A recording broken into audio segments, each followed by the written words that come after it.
अलग अंदाज में दिख रहे हैं अखिलेश यादव। आगामी चुनावों के लिए दिखा अखिलेश का नया वर्जन।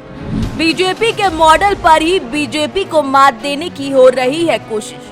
जानिए क्या है मिशन 2024 के लिए अखिलेश यादव का नया मेगा प्लान। 2024 के लोकसभा चुनाव के लिए भले ही करीब 20 महीनों का वक्त है, लेकिन बीजेपी के साथ साथ सपा ने अपनी तैयारियां शुरू कर दी हैं और अखिलेश यादव मिशन मोड में आ चुके हैं। बीजेपी के फॉर्मूले से बीजेपी को मात देने की कवायद में अखिलेश यादव इन दिनों जुट गए हैं। सहयोगियों के साथ छोड़ने और शिवपाल के बगावती तेवर के बाद अखिलेश यादव ने अपनी सियासी चाल बदल दी है। वो पहली बार बिना चुनाव के 3 दिनों तक लखनऊ के बाहर यूपी के दूसरे जिलों का दौरा करते रहे। इस दौरान विभिन्न जिलों में बीजेपी की खामियां गिनाते नजर आए तो दूसरी तरफ अपनी सियासी ताकत की था भी ले रहे थे। बीजेपी ने मिशन 2024 के लिए यूपी में सीएम योगी से लेकर केशव मौर्य और ब्रजेश पाठक सहित सभी दिग्गज नेताओं को जिम्मा सौंप रखा है। पार्टी के ये सभी नेता जिले जिले दौरे करके माहौल बना रहे हैं। बीजेपी के इसी फॉर्मूले पर अब अखिलेश यादव भी चलने लगे हैं। सपा ने अपने विधायक और सांसदों सहित वरिष्ठ नेताओं को जिले स्तर पर प्रभार सौंप रखा है, जिनके कंधों पर पार्टी सदस्यता बढ़ाने को लेकर नगर निकाय चुनाव तक भार दे रखा है। पार्टी के ये सभी नेता अपने अपने क्षेत्र में डेरा जमा रखे हैं और सपा का कुनबा बढ़ाने में जुटे हैं। वहीं सीएम योगी की तर्ज पर अखिलेश यादव ने भी अपना यूपी भ्रमण शुरू कर दिया।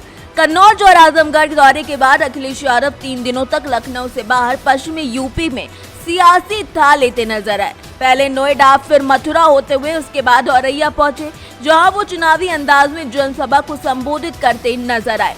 इसके बाद लखनऊ पहुंचते ही जातिगत जनगणना मुद्दा उठाकर अपनी भविष्य की रणनीति भी साफ कर दी।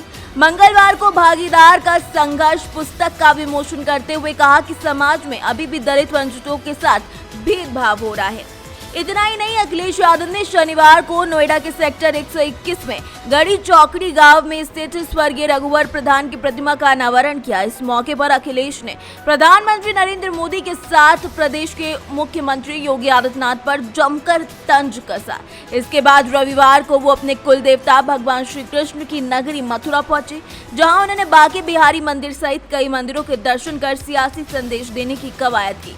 दिलचस्प बात यह है कि अखिलेश यादव का लखनऊ से बाहर का दौरा उसी समय हुआ जब सीएम योगी पश्चिमी यूपी में थे।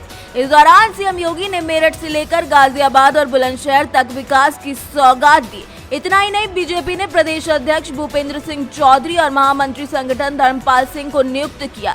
पार्टी के दोनों ही नेता पश्चिमी यूपी से हैं। वहीं अखिलेश यादव ने बीजेपी की सक्रियता को देखते हुए पश्चिमी यूपी में अपनी एक्टिवनेस बढ़ा दी। इसी कड़ी में उन्होंने पश्चिमी यूपी के नोएडा और मथुरा का दौरा किया। इसके बाद लखनऊ वापसी करके औरैया पहुंचे। इस दौरान अखिलेश यादव ने जमकर भाजपा पर हमले बोले हैं। उपचुनाव के बाद मायावती ने जिस तरीके से कहा था कि सपा के बस की बात नहीं है बीजेपी को हरा सके, तो बस अब अखिलेश यादव ने उसी बात को अपने जहन से लगा लिया है और उतर आए हैं मैदान में। वो वही काम कर रहे हैं जो काम भाजपा कर रही है, यानी कि देखा जाए तो भाजपा की ही तर्ज पर अब सपा भी आगे बढ़ रही है।